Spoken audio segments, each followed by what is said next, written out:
Hello, bachcho. Let's read the question. The question says, it is desired to obtain a diffraction pattern for electrons using a diffraction grating with lines separated by 10 nanometer. The mass of an electron is 9.1 1 multiplied by 10 to the power minus 31 kg. What is the approximate kinetic energy of electrons that would be diffracted by such a grating? तो इस question में हमें जो दिया गया है, ये कहा गया है कि हमारे पास दो स्लिट्स है और इन दोनों के स्लिट में जो डिस्टेंस है वो हमको दिया गया है, जो स्लिट विड्थ है वो दिया गया है small d is equal to 10 nanometres और दोनों विड्थ से हमने इलेक्ट्रॉन बीम थ्रो किया है। ठीक है, और अब इसका क्या हो रहा है, इसके पीछे एक स्क्रीन है, स्क्रीन में हमारा जो डिफ्रैक्शन पैटर्न फॉर्म होगा। ठीक है, तो डिफ्रैक्शन पैटर्न अगर फॉर्म होगा तो हमें पूछा गया कि काइनेटिक एनर्जी कितना होना चाहिए of the electron beam so that कि हमारा डिफ्रैक्शन पैटर्न फॉर्म्ड हो। इस क्वेश्चन को सॉल्व करने के लिए हम जो की कॉन्सेप्ट यूज करेंगे, तो जो पहला कॉन्सेप्ट होगा वो होगा द कंडीशन फॉर डिफ्रैक्शन।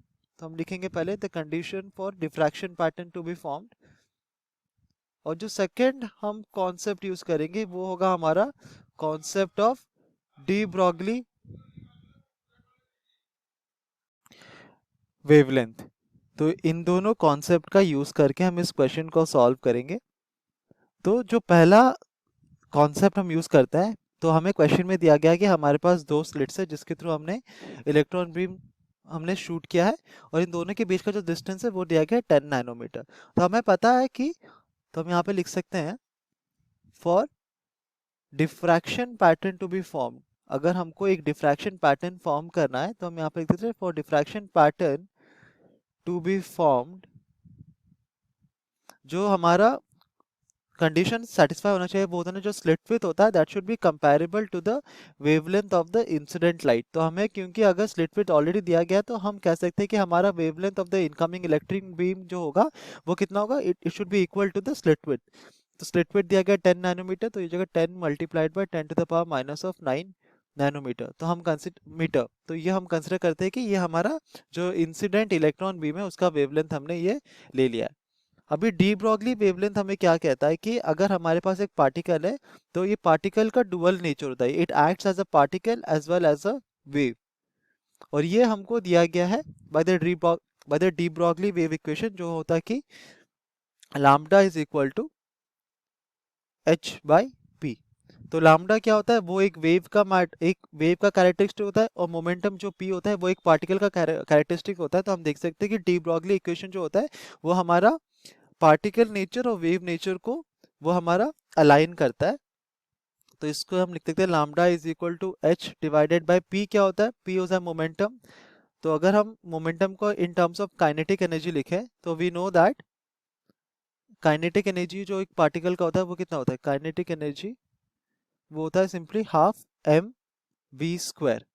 ठीक है, तो हम क्या लिख सकते हैं, हाफ एम वी स्क्वायर ये होता है काइनेटिक एनर्जी, तो इसको लिख सकते हैं twice of kinetic energy multiplied by m अगर करेंगे तो ये कितना हो जाएगा, तो दूसरे साइड में वो कितना हो जाएगा, वो सिंपली हो जाएगा एम स्क्वायर बी स्क्वायर जो कि होता है पी स्क्वायर।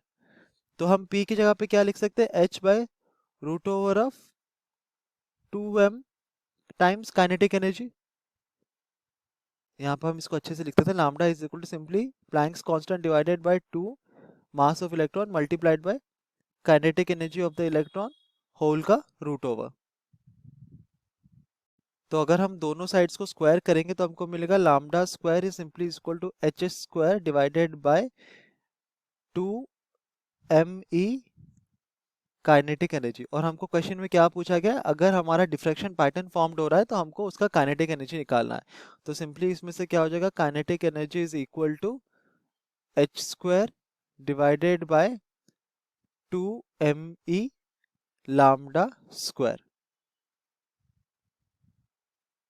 तो अगर हम अब वैल्यू सब्स्टिट्यूट करेंगे तो हमको मिलेगा kinetic energy is equal to, तो h मतलब प्लैंक्स कांस्टेंट होता है, ये होता है 6.626 multiplied by 10 to the power minus of 34 whole square divided by 2 mass of electron हमको दिया गया है 9.11 multiplied by 10 to the power माइनस 31 मल्टीप्लाइड बाय 10 नैनोमीटर, मतलब 10 multiplied by 10 to the power minus of 9 whole square, और ये हो जाएगा हमारा kinetic energy in terms of joules.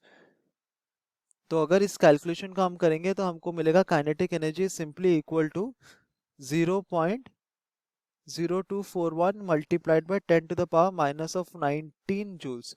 क्योंकि हमको फाइंड आउट करना है kinetic energy in terms of electron volts, हम लिख सकते हैं kinetic energy is equal to simply 0.0241 multiplied by 10 to the power minus 19 divided by 1.6 multiplied by 10 to the power minus 19, और ये हो जाएगा हमारा energy in terms of electron volt.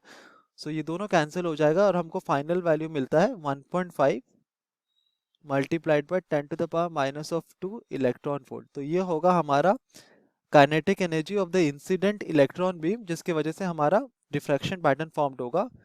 तो ऑप्शन में से ऑप्शन बी हमारा करेक्ट ऑप्शन होगा।